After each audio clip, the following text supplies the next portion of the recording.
என் மீது வேணுமெண்டா கையை வையுங்கோ, ஆனா எங்களோட ரசிகர் மேல மட்டும் கை வைக்காங்கன்னு சொல்லுவார். அது அந்த ரசிகர்களை இன்னும் அந்த போதையை தூண்டி விடுறது. தமிழர்கள் நான் தமிழர்களின் ரத்தத்தையும் தசையையும் உண்டாவது நான் அதுல காசு கொடுக்க நடிகர் விஜய் 500 ரூபாவை வெக்கம் இல்லாமல் 500 ரூபாய் அந்த உண்டியலுக்கு போட்டுட்டு சேட்டை அப்படி செஞ்சுட்டு போறேன். வணக்கம். நடிகர் விஜயின் அரசியலை ஏன் அதிகமாக தமிழர்கள், அதாவது தமிழ் தேசியவாதிகள் மற்றும் ஈழத்தமிழர்கள் குறிப்பாக ஏன் எதிர்க்கிறார்கள், மற்றும் ஏன் தமிழர்கள் நடிகர் விஜயின் அரசியலை ஆதரிக்க கூடாது, ஏன் குறிப்பாக ஈழத்தமிழர்கள் ஏன் அறவே ஆதரிக்க கூடாதுன்றதை பற்றி தான் நான் கதைக்கு வந்திருக்கேன். இன்றைக்கு மக்களுக்காக நான் வருகிறேன், தமிழ் மக்களுக்கு சேவை செய்வதற்காக வருகிறேன் என்று சொல்லுகிற அந்த நடிகர், ஈழத்தமிழர்கள் அன்று கொன்று குவிக்கப்பட்ட பொழுது இதே நடிகர் விஜய் அவர்கள் காங்கிரஸ், இந்தியா ஸ்ரீலங்கன்ஸுக்கு சப்போர்ட் பண்ணது, ஸ்ரீலங்கன் ஆர்மிக்கு அப்படி சப்போர்ட் பண்ணின அந்த அரசாங்கம் காங்கிரஸ் அவரை போய் சந்திக்கிறார். அடுத்து ராகுல்ஜி அவர்கள் என்னை மீட் பண்ற அளவுக்கு நான் ஒன்றும் அவ்வளோ பெரிய ஆள் இல்லை, பட் இருந்தாலும் இந்த சான்ஸை மிஸ் பண்ண வேணான்னு சொல்லிட்டு ஒரு நாள் ஷூட்டிங்லாம் கேன்சல் பண்ணிட்டு நானும் எங்கள் அப்பாவும் டெல்லிக்கு போனோம், அவரை மீட் பண்ணோம். அவர் வீட்டில் அவரை போய் சந்திச்சிருக்கிறார். அவர் ஒரு அழைப்புதலை இவருக்கு விட்டோன்னா அதை பெருமையாக பத்திரிகை அண்டைக்கு மீடியாவுக்கு முன்னால் வர்றதுக்கு பயப்படுறார், அண்டைக்கு முன்னால் கதைச்சிருக்கார். அப்போ அவற்றை நோக்கம் ஒரு நாளுமே தமிழர்களுக்கு சப்போர்ட் பண்ணுறதாக இருக்கே இல்லை. தமிழர்கள் செத்தாலும் பிரச்சனை என்ற எண்ணத்துல இருந்தது. அவற்றை நோக்கம் அவன் பிஸ்னஸ். அவர் என்ன பொறுத்தவரை நடிகர் விஜய் என்ற ஒரு பிஸ்னஸ் மேன், அதை முதல் எல்லாரும் தெரிஞ்சு கொள்ளணும். அதை கொண்டு நீங்கள் அரசியலுக்கு வச்சு இவரை எங்களை தலைவர் என்றேக்கில் அது ஒரு வெறும் முட்டாள்தனமாக இருக்குது. இதே பார்த்தீங்கன்னு சொன்னால் 2009 இனம் அழிக்கப்படுகிறது. இனம் அழிக்கப்பட்ட பிறகு இந்த ஐநாவிலே, ஐக்கிய நாடுகள் சபையில், யூஎன்ல தமிழர்களுக்கு நடந்தது இனப்படுகொலை என்று சொல்லி ஒரு நியாயத்தை நாங்கள் கேட்பதற்காக இந்தியாவிலே, தமிழ்நாட்டிலே குறிப்பாக அனைத்து பிரபலங்களிடையும் பெரிய பெரிய அரசியல் கட்சிகளை, அரசியல் தலைவர்களிடையும் கையெழுத்து வாங்கப்பட்டது. தமிழர்களுக்கு ஈழத்தில் நடந்தது ஒரு இனப்படுகொலை, அதற்கு நான் இதை ஒப்புக்கொள்கிறேன், இது அவர்களுக்கு நீதி கிடைக்க வேண்டும் என்று சொல்லி எல்லா நடிகர்கள்ட்டையும் கையெழுத்து சேர்க்கப்பட்டது. அந்த கையெழுத்து போராட்டத்துக்கு அந்த கையெழுத்து அதிகமான நடிகர்கள் கையெழுத்திட்டார்கள். நடிகர் விஜயின் வீட்டுக்கு சென்று கையெழுத்து இடுமாறு கேட்ட பொழுது ஐ ஆம் நாட் இன்ட்ரெஸ்டட் என்று சொல்லி அதை கடந்து போயிருக்கிறார். பகுதியில் படப்பிடிப்பில் இருந்த நடிகர் விஜய் அணுகிய போது அவர் கையெழுத்து போட மறுத்துவிட்டார். நடிகர் விஜய் அவர்களிடம் கையெழுத்து வாங்குவதற்காக நாங்கள் படப்பிடிப்பு தளத்திற்கு சென்றோம். அவர்கள் இதை பார்த்தவுடன் ஐ ஆம் நாட் இன்ட்ரெஸ்டட் என்று சொல்லி எங்களுக்கு திருப்பி அனுப்பிவிட்டார்கள். என்ன அவருக்கு இன்ட்ரெஸ்ட் இருக்கு இல்லைன்னு சொன்னால் 2009 2 லட்சத்துக்கு மேற்பட்ட தமிழர்கள் அங்கே வீழ்ந்தது.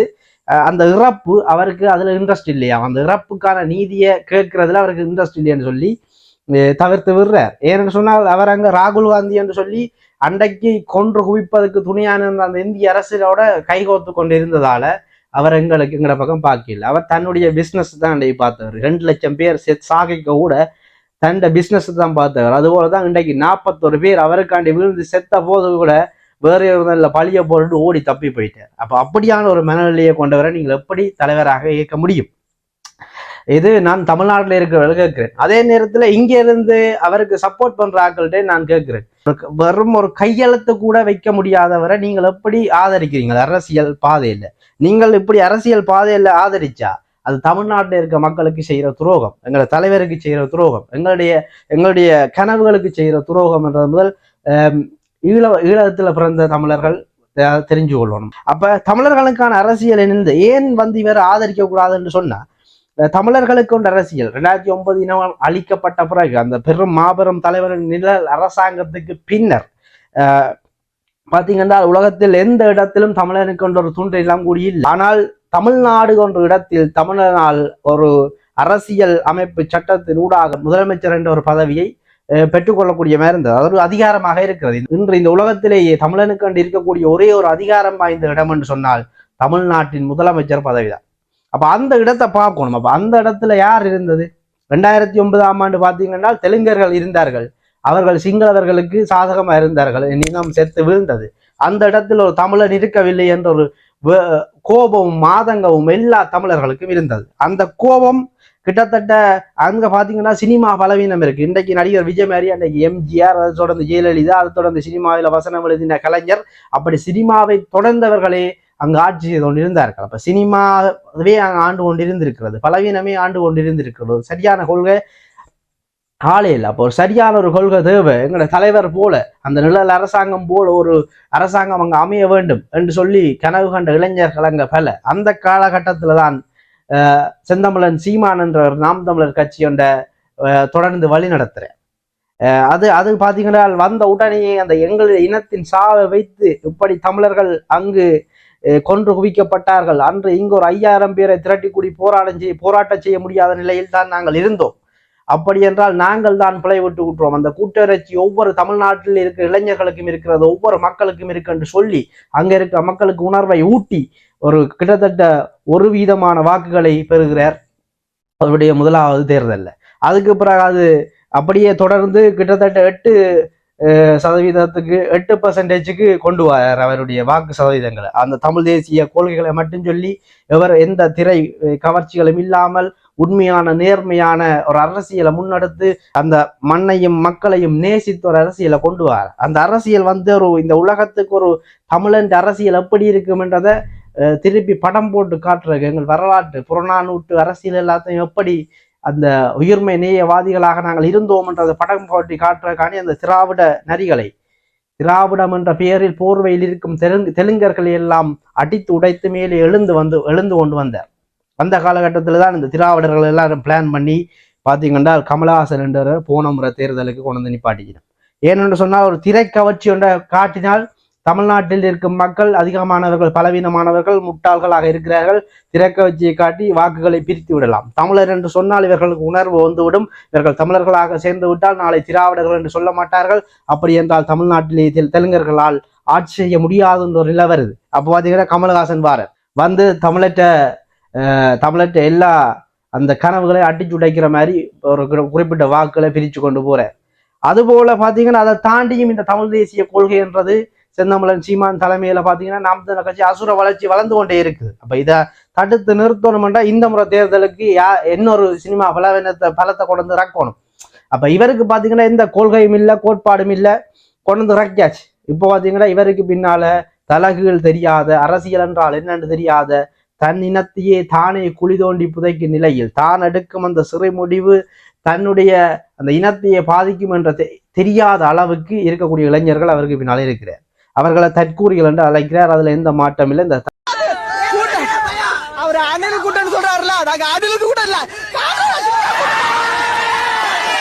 அப்ப இவர்கள் அதிகமான அளவு கூட்டம் இல்லை, ஒரு குறை அளவு கூட இருந்தாங்க. அவையில் நினைக்கிற மாதிரி அவர்களால் ஒருபோதும் ஒரு முதலமைச்சர் பதவியை அவர்களால பிடித்து விட முடியாது. ஆனால் இவர்களால் அந்த அரசியலை குழப்ப முடியும். இப்படி கனவோடு இருக்கிற இளைஞர்களின் அரசியலை குழப்ப முடியும். அதைத்தான் இவர்கள் பண்ணி கொண்டிருக்கிறார்கள். அப்படி என்றால் இவ்வளவு தூரமாக 2009 முன்பு தலைவரின் நிழல் அரசாங்கம் இருந்தது போல அதே போலத்தான் அங்கு என்னெல்லாம் இருந்ததோ அது எல்லாம் செந்தமிழன் சீமான் அவர்கள் தமிழ்நாட்டிலே கொண்டு வர வேண்டும் என்று சொல்லி உக்கிரமாக போராடி கொண்டிருக்கும் பொழுது அதை அடித்துடைக்க வேண்டும் என்பதற்காக இறக்கப்படுகிறார் நடிகர் விஜய் என்றவர். அதை எதிர்த்து அதை உடைக்கிற கடிதம் வந்திருக்கார். ஒவ்வொரு தமிழருடையும் ஒவ்வொரு ஈழத்தமிழருடைய கனவுகளை சிதைப்பதற்காகத்தான் நடிகர் விஜய் வந்திருக்கார். அவர் நல்லது செய்யறாக்காண்டி வரே இல்லை. நல்லது செய்யறவர்ன்றா நீங்க யோசிச்சு பாருங்க. 2009 நாங்கள் கொத்து கொத்தாக கொன்று குவிக்கிற அன்றைக்கு உணவுகள் தட்டுப்பாடா இருக்குது. அப்ப அங்க வேலை இருக்காது. அப்ப எங்களை சுத்தி பொருளாதார தடை இருக்குது. அப்ப இதுக்கெல்லாம் பாத்தீங்கன்னா தமிழ்நாட்டில் இருக்கிற சொந்தங்கள் நடிகர் சங்கத்திலே போய் காசு சேர்க்கணும். காசு சேர்த்து ஈழத்தில் இருக்க தமிழர்களுக்கு நாங்கள் உணவு அனுப்பணும், அது அனுப்பணும்னு சொல்லி லட்சக்கணக்கில் காசு சேர்க்கப்படுகிறது. பாத்தீங்கன்னா நடிகர் சிம்பு 2 லட்சம் கொடுக்கிறார். நடிகர் மன்சூர் அலிகான் 25,000 ரூபாவை கொடுக்குறார். அப்படி லட்சக்கணக்கில் எல்லாரும் காசுகளை கொடுக்க நடிகர் விஜய் மட்டும் 500 ரூபாவை வெக்கம் இல்லாமல் 500 ரூபாய் அந்த உண்டியலுக்கு போட்டுட்டு சேட்டை அப்படி செஞ்சுட்டு போறேன். அப்ப அப்படி ஒரு மனநிலை இருக்கிற ஒரு நபரால எப்படி பாத்தீங்கன்னா 5 விளையாது 50 விளையாதுன்றார்கள். இவரெல்லாம் 30 35 விளையாத ஒரு நபர் இன்றைக்கு 51 வயசாகுது. இன்றைக்கு நல்லது செய்வாரன்னு நீங்க எப்படி நம்புறீங்க என்றதான் என்ற கேள்வியா இருக்கு. அப்ப இவரை நாங்கள் ஒருபோதும் ஆதரிக்க கூடாது. ஆதரிக்கலாம். நடிகரா பாருங்கோ, கியூட்டா இருக்க, டான்ஸ் ஆடுற, ரசிங்க. ஆனா அதுக்கு பின்னால ஒரு ராட்சச முகம் என்றவர் இருக்குது இல்ல, அதை நீங்கள் பாக்குறீங்க இல்லையா? ஒரு ராட்சச முகம் ஒன்று இருக்குது. தமிழர்களை கொன்றேனும் தமிழர்களின் இறப்பினேலும் நான் தமிழர்களின் ரத்தத்தையும் தசையை மூண்டாவது நான் அதுல காசு பார்ப்பேன்னு சொல்லி கொண்டிருக்கேன். அப்படி ஒரு மனநிலையில இருக்கிறவரை நாங்கள் எப்படி ஆதரிக்கலாம்? அதை நீங்கள் தெரிஞ்சு கொள்ளணும். அதனால்தான் ஈழத்தமிழர்கள் அவரை எதிர்க்கிறோம். தமிழ் தேசியத்தை விரும்புகிறவர்கள், தலைவர் பிரபாகரனை விரும்புகிறவர்கள் எல்லாரும் எதிர்க்கிறோம். ஏனென்று சொன்னால் இந்த தமிழ் தேசியத்தையும் தலைவர் பிரபாகரனையும் மதிக்கிற ஒவ்வொரு இளைஞனும் தமிழ்நாட்டிலே தமிழ் தேசியம் என்ற ஒரு அரசு அங்கே நிறுவப்படும் பொழுது அந்த நாள் அங்கே தமிழ் தேசியத்தை ஏந்தி பிடிக்கிற ஒரு தலைவர் அங்கே முதலமைச்சர் நாற்காலியில் அமரும் பொழுது அன்று இரவுதான் தமிழ் தேசியத்தையும் தலைவனையும் நேசிக்கிற இளைஞர்கள் நிம்மதியாக ஒரு நாள் உறங்கப் போகிறார்கள். அந்த நாளுக்காகத்தான் காத்திருக்கிறோம்.